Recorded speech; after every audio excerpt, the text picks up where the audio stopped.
हरे कृष्ण पवित्र विजय एकादशी आपण मानक अनेक अनेक शुभेच्छा शुभकामना।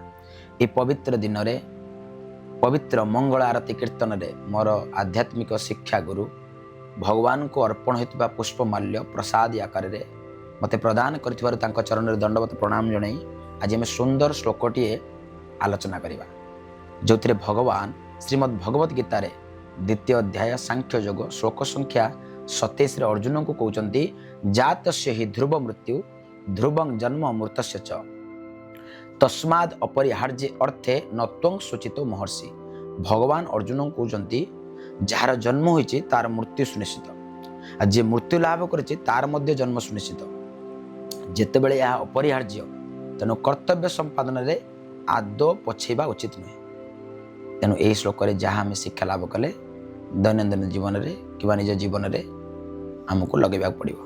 हरे कृष्ण।